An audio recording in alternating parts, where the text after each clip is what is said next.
Yeah, let's get started. Hi, you guys. Welcome back to my channel. It's your girl, Codenamechanel, and I'm back, but clearly I'm back with some finesse tips, Baby, spend it, baby, on me. Spend it, baby, spend it. Prada and on me.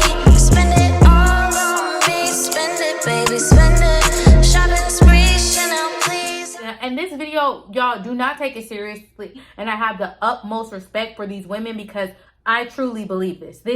Hasn't been scientifically proven, but it has been codename typically proven, right? I want to start with, people are asking me when I say that with black sugar babies, when the wigs have no parts. Okay, so we got to start with, I don't know what I'm going to name this video. When we are going into different dating worlds, you would think like, oh my God, are we warping into these different dating, cycles or different dating worlds? I'm talking about, yes, the sugar bowl is different than regular dating or vanilla dating, but when you're sugaring, finessing is a type of sugaring. So black sugar babies, this is not the sugar baby aesthetic that I'm giving right now. And honestly, in my opinion, y'all tell me what I'm giving, but I feel like I'm giving Instagram baddie aesthetic, right? Instagram aesthetic, long weave, the visible part, baby hairs. I mean, black sugar babies, typically the ones that you see typically, and I'm not saying all the time, but typically think about who's on the jet, or slimmer, darker skinned black women when they're thinking about sugar babies. When you say this about like, oh, big boobs, like that's the look that guys go for or whatever, that's the look that, rich or wealthy whales go for, is the big boobs, which I agree, because that is their preference of body parts. Every culture got their preference. So it is boobs. But also I've seen women with slimmer bodies, no chest, just really slim, skinny, slender, model type, maybe short, but that's the body type they go for. But I feel like people don't talk about the $1 million wig enough, right? They don't talk about this enough because I commented, and I said this a few times in my videos. I've said this on my Patreon. Join my Patreon if you need extra finesse tips. And I know you guys are probably like, Chanel, are you running out of content? But we have to talk about how the women who have the most success, even if they're not super slim or they have that wig. They have that wig that wig that doesn't have a part. For real.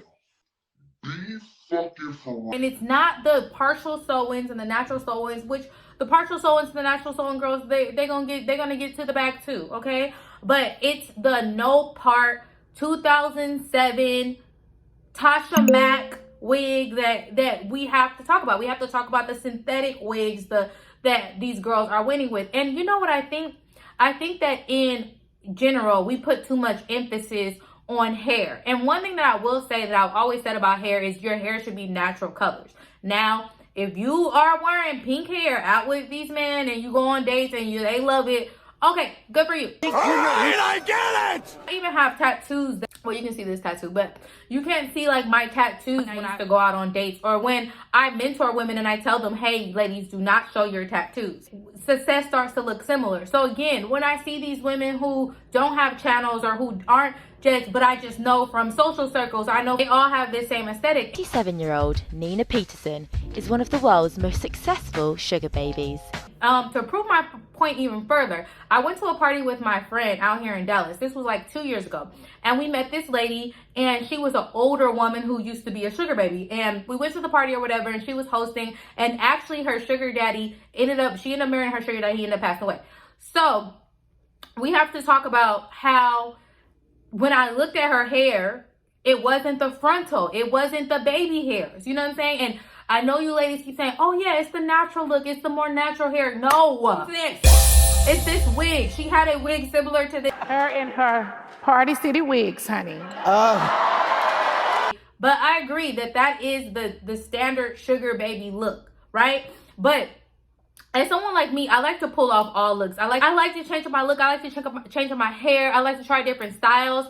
And I've always felt like I do what works for me. You know what I'm saying? And one of my friends always says, take what you want and leave what you don't. So when I give advice, especially on parents, if you don't take it, then that's on you. You know what I'm saying? But I've noticed a certain aesthetic with successful sugar babies, especially black, dark-skinned sugar babies with those type of wigs. And I don't think men pay enough attention to, oh, how's the hair laid or whatever, unless you're in like that type of dating scene or that type of like, you know, around that type of aesthetic where everybody's like, oh, her hair is laid, da da da. But when I see, you know, men with money, they don't really care about how the wig is laid. They don't even care about if it's a wig or not. You know what I'm saying? Or they don't really care about how the wig is laid. And hair is not like this huge thing. And I do not recommend green, purple, yellow, pink hair. I just don't. I don't feel like that works. I feel like it. You guys know how I feel about that. But anyway, so that's what I meant by the whole wig thing. Now I want to move on to plus size sugaring really quick, and black women plus size sugaring. So I feel like it intimidates people when they hear that plus size women are sugaring, and they want to say, oh, well, who would pay for that, or who would do this and who would do that, when I know plus size sugar babies myself, or I know women who are in hypergamous relationships myself.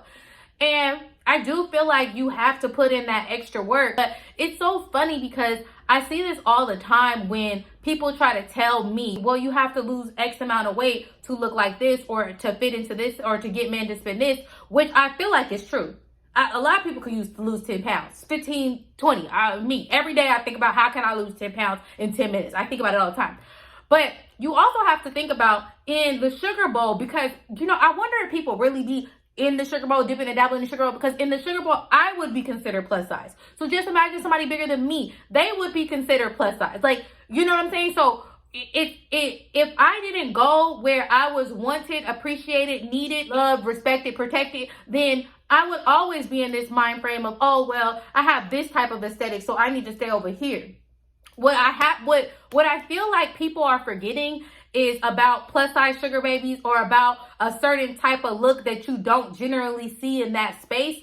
It's the uniqueness of it. It's the word that y'all like to use a lot, exotic. It's the exoticness of it. You don't see those type of women in plus size women, or you don't see you know, or women, or the baddie aesthetic women. You wouldn't see them in those spaces, because these women that have a certain look, whether it's plus size, whether it's the Instagram model aesthetic, whatever, the Instagram model aesthetic, you're going to see them in the club popping bottles with the scammers, the drug dealers, the basketball players and stuff. Then you see the big girls. You're telling them, oh, well, you don't belong in this space either.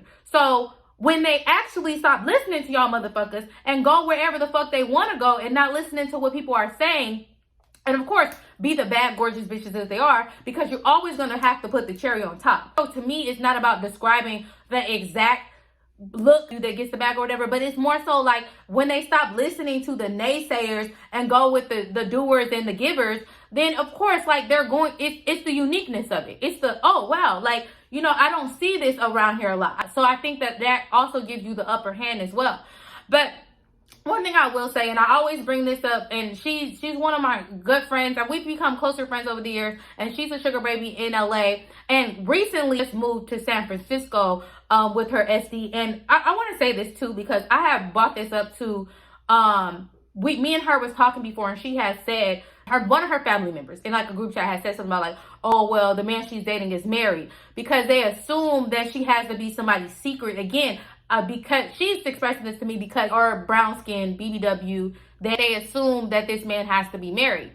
But, you know, she just moved with him, and now they live together. Again, she had a whole high rise in Las Vegas. One thing that I've noticed about her, and I always like try to, you know, I really want her to do an interview on my Patreon. I've been saying this for years and years and years, and it's so funny that I know it's going to happen, and I know that she's going to come onto my Patreon. And let me tell you why I know this.